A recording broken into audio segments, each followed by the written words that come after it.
G'day folks, how you doing? Finally making a video of this garden that I'm lucky enough to have in downtown Sylvania, Sutherland Shire, the south of Sydney. We've got Oyster Bay just here across the road and some mangroves. We've just done Clean Up Australia Day here today, so feeling pretty good about it. A couple of bags of junk pulled out of the mangroves and the adjoining parkland and things like that. So this is my strip. We've got a 1,000 square metre block, pretty much. Pretty lucky to have it. It's skinny and linear, and it's pretty steep. I reckon by the time you get up to the top, it's about probably maybe a 5 metre rise or a 10 metre rise, something like that. So I'll take you through it. First things first, I dug up the grass here and put a road verge garden. Might be a bit hard to see in the afternoon sunlight, but it was just all weedy turf. I dug it all up. This is the second time I've tried to make a road verge garden. Just quickly, a few rules with a road verge garden. Keep the plants low. Make sure you leave room for pedestrians, parked cars, the postman. Oh, there's a whole heap of P's there. Yeah, postman, pedestrian, pram pushers. All that sort of thing. Don't block the traffic with the plants, try and keep them low, and as long as everyone's happy, you shouldn't really get any problems with it. I didn't get council approval, I just went ahead and did it.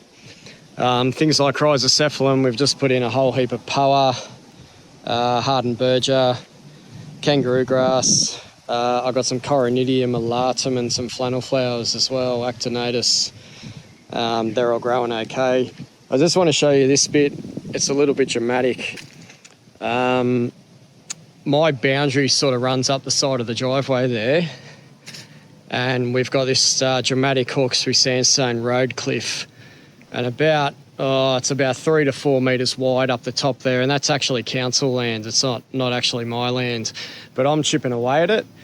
You can probably imagine the council never get round to it, and they're never going to. We get some tree lopping with the power lines, some blokes coming through, but I have started chipping away on this road verge here, and I'm going to have to make some videos with some before and after photos and things like that. This whole cliff was covered in fishbone fern, and you can see it regenerating there, but I've managed to dig most of it out. Just a little bit at a time. Got some blackberry there. I keep sort of tackling that. But we've got things like remnant Lemandra longifolia and Angophora costata regenerating. And I've planted some things like Canetia rubicunda and Dianella and things like that to try and hold in the soil and the slope and all that sort of thing. So that's really challenging, a real challenging part of the garden. This sandstone cliff looks absolutely beautiful in the late afternoon sunlight. Really brings up the colours. That's a western sun that way. So that's really nice. Up there you can still see the fishbone fern. There was some privet up there which I drilled. There's monstera and a bit of Pittosporum undulatum. So it's a real challenge. And if you fall off there, you got a nice 4 metre drop to the ground. So I am tackling it as best I can. We used to have weeds growing right out to where this yellow line was, just on the broken up bits of road. And I just try and keep on top of that, try and keep it clean, dig all that up. And just trying to put a lot of native grasses and ground layer in this bit here to just keep all the weeds down. Just haven't got round to it yet. I'm in the council green web program, and I was lucky enough to be given 200 free tube stock from council recently. I've only picked up 80. I've got another 120 to go. But my son and I were putting in 40 of them in here yesterday. It's really good to be able to do some gardening with the kids. So yeah, hopefully that comes up well. So I'll take you up the driveway, try and do this in sort of 10 minute intervals. Got some kangaroo grass. I got that grevillea. I think we call it forest rambler, is it? Or Perinda royal mantle or one of those. I should really get my names right, but It's one of those Grevillea cultivars. It does a good job of hanging down any vertical surface. Pretty low maintenance, that one. Ripped out a lot of weeds out of here. The main plants that are here now are a Howier palm from Lord Howe Island. I put in Indigofera australis. We've inherited a Dipsis palm. I'll probably keep that for the time being. Pulled out a heap of fishbone fern and Japanese honeysuckle from this part of the garden. It was absolutely chronic. Have to show you some before and after photos. Come into the shade, put in some new lights. I've got Indigofera. I've got things like Aotus ericoides. Never grown that before, but it's doing really well. They will have beautiful pea flowers in September or August. Common plant on sandstone, especially in the Royal National Park and those sort of areas. Got a green spider flower, Grevillea mucronulata, things like Acacia fimbriata. That's a really nice and common wattle to grow. You can prune it and make it really dense.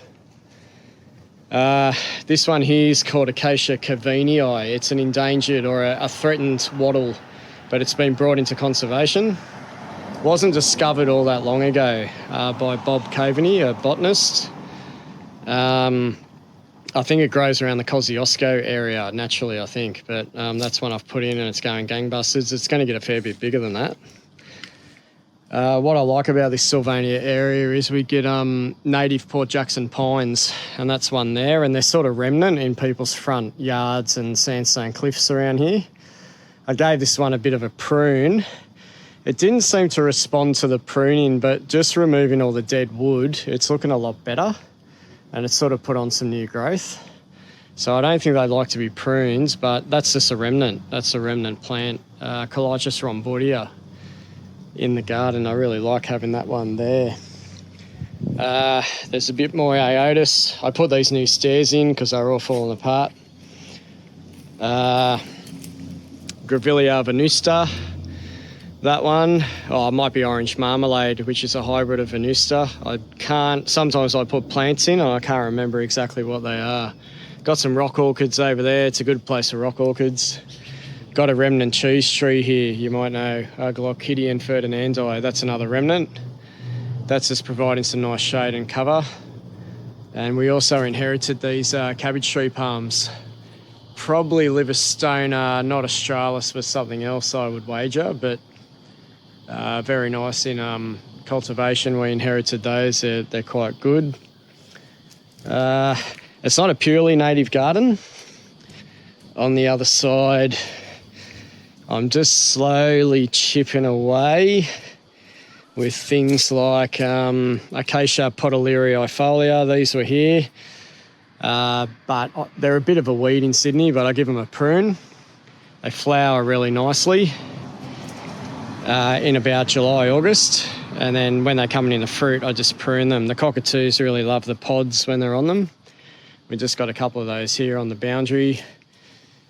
You know, this Strelitzia, big Strelitzia, a banana-like plant, it'll probably come out sooner or later. Probably don't want to keep that one. There's a camellia here. Don't mind camellias, but not sure what the long-term future of that one might be, but it's a nice enough shrub.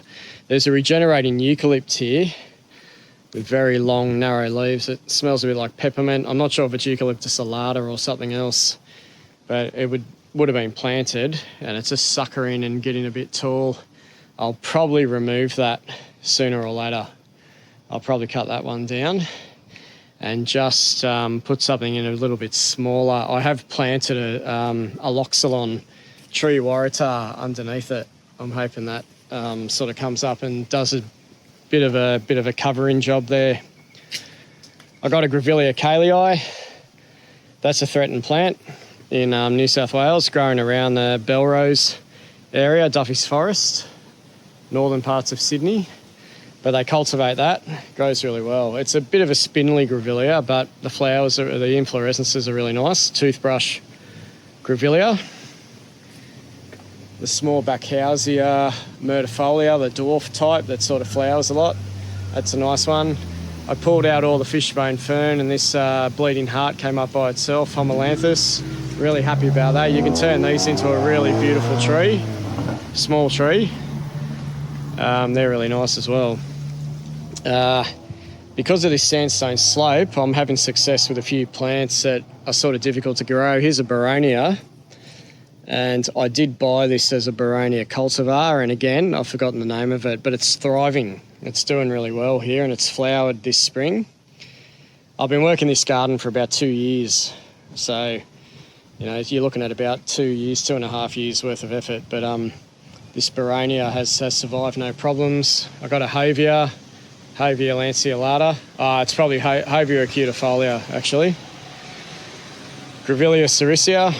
That's a common plant in Sutherland Shire. Pink spider flower, really popular one. And I'm growing things like Bowra rubioides, which is growing really well here. This little bit here gets the runoff from the pool right on the boundary at the side of the house. And my wife's put in a passion fruit vine as well, because we like growing edibles. And that's the passion fruit. So put in some Dianella up there. We find frogs in this little patch a lot. Just got a bit of a weed problem, which I keep mucking around with, but it's okay. So that is just the front driveway section. And I'll come through the gate here. There's another Bacchausia myrtifolia, the dwarf form. They're really nice, versatile plants. Just a dwarf form of the beautiful grey myrtle. That's Acacia elongata.